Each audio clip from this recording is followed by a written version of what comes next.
सजदा करे तू जहाँ जहाँ गुजरे। खुदा नसीब करे तुझे दायमी खुशियाँ, खुदा नसीब करे तुझे दायमी खुशियाँ, तू सुरखरू रहे जब भी इंतहा गुजरे। मैं अजमत सर को आवाज़ देती हूँ कि वो आए और अपने ख्यालात का इजहार करें।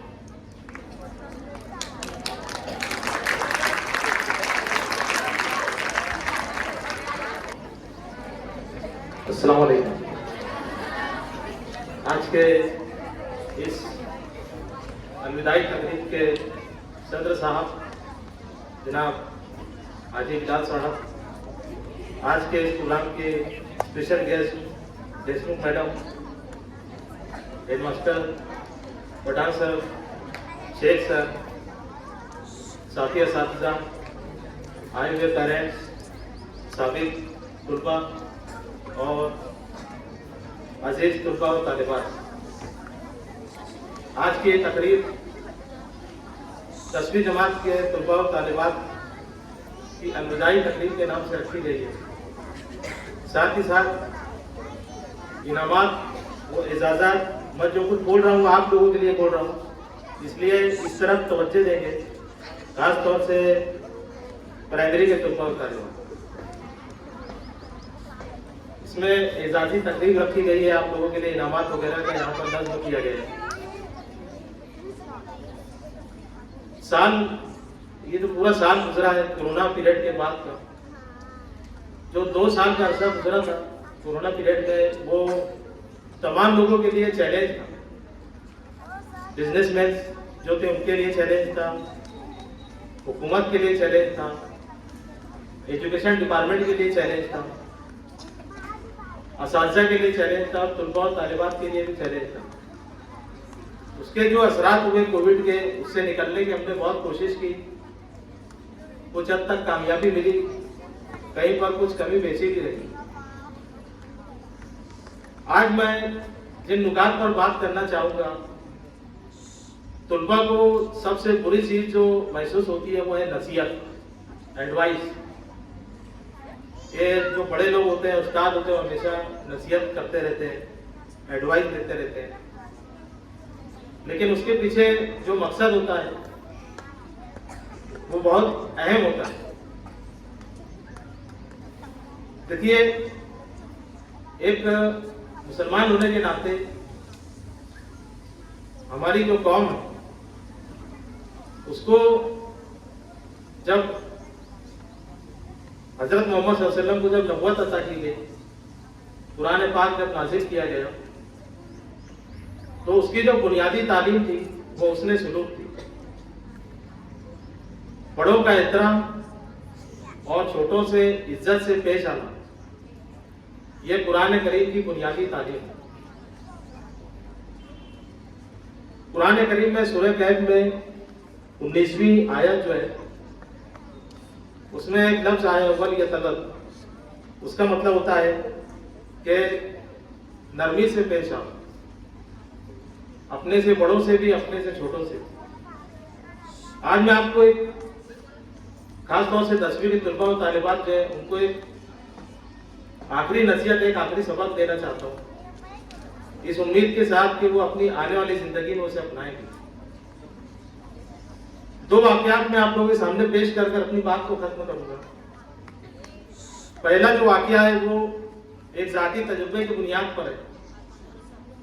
जैसे मैंने कहा कि हमको बड़ों से इज्जत से पेश आना चाहिए, उनका एहतराम करना चाहिए, खास तौर से वो लोग जिनसे हमें जिंदगी में कुछ हासिल हुआ है, कुछ सीखने का मौका मिला। और जाहिर सी बात है कि उसमें हमारे जो वालिदैन, उसके बाद असातिज़ा सबसे अहम होते हैं, जो हमारी शख्सियत साजी में अहम किरदार अदा करते हैं। अपना जाती तजुर्बा मैं आपसे शेयर करना चाहूँगा कि मेरा जो SSC का साल था वो 1990 का साल था, 1990। अभी 2-4 महीना पहले इत्तेफाक से, जैसे अभी सोशल मीडिया पर अलग अलग ग्रुप से बन रहे हैं, तो हमारा जो 90 का बैच था उसके कुछ तुलबा आपस में मिले, एक दूसरे से मुलाकात हुई, और फिर हमने एक ग्रुप जो बनाया SSC के तुलबा का 1990 के, और बढ़ते बढ़ते वो ग्रुप जो है तो 40-50 तुलबा पर मुनहसिर हो गए। फिर हमने तय किया कि उस वक्त हमारे जो असातिज़ा थे क्यों ना उनको बुलाकर उनका इस्तेकबाल किया जाए। तो सबसे पहले हमारे जो उस्ताद जो रिटायर हुए थे 1998 में रिटायर हुए थे, यानी अभी फिलहाल उनकी उम्र जो है वो करीब करीब 79 ईयर 79 साल है। और उसमें सिर्फ एक टीचर जो बची था वो सिर्फ रिटायर होना बाकी थी, बाकी तमाम टीचर्स जो है वो रिटायर हो चुके थे। हम जो बाकायदा सबसे जाकर घर पर हमने मुलाकात की ग्रुप बनाकर। कुछ टीचर ऐसे थे जो बाहर गांव मुंतकिल हो चुके थे, धुलिया नासिक ऐसे दूर कहीं जाकर शिफ्ट हो चुके थे। हम वहां जाकर उनसे मुलाकात किए और मुलाकात करने के बाद हमने ये महसूस किया कि एक टीचर जब रिटायर होता है तो उसकी जिंदगी कैसी होती है। बहरहाल टेंशन वगैरह जारी रहती है, माली परेशानी तो होती नहीं, लेकिन ये हकीकत है कि वो अकेलेपन का शिकार हो जाते हैं। और जब हमने प्रोग्राम का नस्ब किया तो और उनको जब वहां पर जाकर हमने दावत दी तो वो लोग बहुत खुश हुए। वो है कि उनको एक जिंदगी का कुछ एक नया तोहफा मिल गया, ऐसा महसूस हुआ। फिर उन लोग प्रोग्राम में आए, प्रोग्राम बहुत अच्छी तरीके से वकूफ पसीर हुआ, अंजाम को पहुंचा। तो इस तरफ ध्यान देंगे। अगर आप लोग नहीं सुनना चाहते हैं तो प्रोग्राम आगे बढ़ाते हैं। तो कहने का मतलब यह है कि आप लोग यहाँ से अभी विदा हो रहे हैं, लेकिन जाने के बाद अभी अब जो नई बैच आएगी, जाहिर सी बात है हमारी तवज्जो उस तरफ रहती है। देखो एक किसान जो होता है अपनी खेत में जब फसल बोता है तो उस पर बहुत मेहनत करता है, लेकिन जब फसल कट जाती है, बिकने के लिए चली जाती है, फिर नई फसल बोता है, ज्यादा तवज्जो उसकी उसके ऊपर होती है। तो एक टीचर जो होता है उसके लिए भी यही चीज होती है कि अभी आप 10वीं में आप चले जाएंगे, 9वीं के बच्चे 10वीं में आएंगे, हमारी ज्यादा तवज्जो जो मेहनत जो 10वीं के बच्चों पर रहेगी। लेकिन एक ताल्लुक जो है टीचर से तुलबा का हमेशा बना रहता है। आप लोगों को जब भी रहनुमाई की जरूरत पड़ेगी हम यहाँ पर मौजूद हैं, आप आकर तालीमी लिहाज से हमारी रहनुमाई हासिल कर सकते हैं।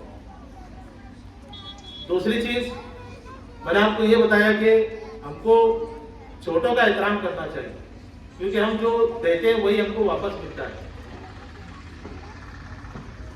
क्योंकि अगर हम ये उम्मीद करें कि छोटे हमसे एहतराम से पेश आए तो बड़ों को भी छोटों को इज्जत देनी जरूरी है, तभी वो हमसे एहतराम से पेश आ सकते हैं। खास तौर पर जब सामने वाला अगर हमसे कमतर है, कमजोर है, तो हमें उनके साथ एहतराम से पेश आना चाहिए।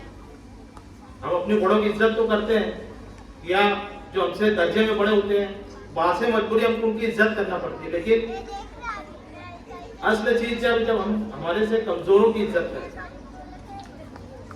एक वाकया पेश करके मैं अपनी बात खत्म करूंगा। जैसे मैंने कहा था एक जाती तजुर्बे की बुनियाद पर, और एक दूसरा वाकया मैं पेश करूंगा अपनी बात की वजाहत करने के लिए। एक मरतबा यूं हुआ कि एक दुकानदार था, किसी वजह से उसको गुस्सा आया। उसने क्या किया कि अपने मैनेजर को एक तमाचा रसीद कर दिया। यहाँ दरगुजर का मामला हो सकता था, लेकिन उसने गुस्सा जाहिर किया, उसने अपने मैनेजर को एक तमाचा रसीद कर दिया। अब मैनेजर का दर्जा दुकानदार जो मालिक है उससे कम है, वो उसका कुछ नहीं कर पाया। वो घर गया, खाने के लिए बैठा, सालन में नमक कम था, बीवी कमजोर थी दर्जे में, बीवी को एक तमाचा रसीद कर दिया। अब बीवी तो बेचारी मार खा ली, कुछ नहीं कर सकती। बेटे से कुछ गलती हुई, बीवी ने क्या किया, बेटे को तमाचा रसीद कर दिया। अब छोटा भाई था, बड़ा बेटा था, माँ को तो कुछ बोल नहीं सकता था। छोटे भाई से कुछ गलती हुई, पूछी, उसने उससे ले ली, उसने छोटे भाई को तमाचा रसीद कर दिया। अब छोटा भाई छोटा था, कमजोर था, कुछ नहीं कर सकता था।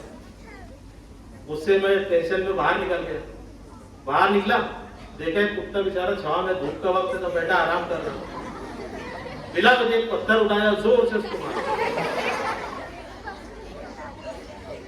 कुत्ता, उसको भी जानवर है, गुस्सा आ गई। अब वो उससे डर गया, डर कर भागने लगा। अब सामने से एक शख्स आ रहा था, उसको लगा ये भी मेरे ऊपर अटैक करने वाला है। उसने जाके जोर से उसका पैर पकड़ लिया, उसको काट दिया। अब जिसको उसने काटा वो कौन था? वो दुकान का मालिक था। बात समझ में आई? तो इसका मतलब उसने जो गलती की थी वो वापस घूमकर कहीं ना कहीं उसके ऊपर आकर पहुंची। तो अगर हम अपने हुस्न सलूक कायम रखें, दूसरों से अच्छा रवैया इख्तियार रखें, तो यकीनन हमको भी इज्जत मिलेगी।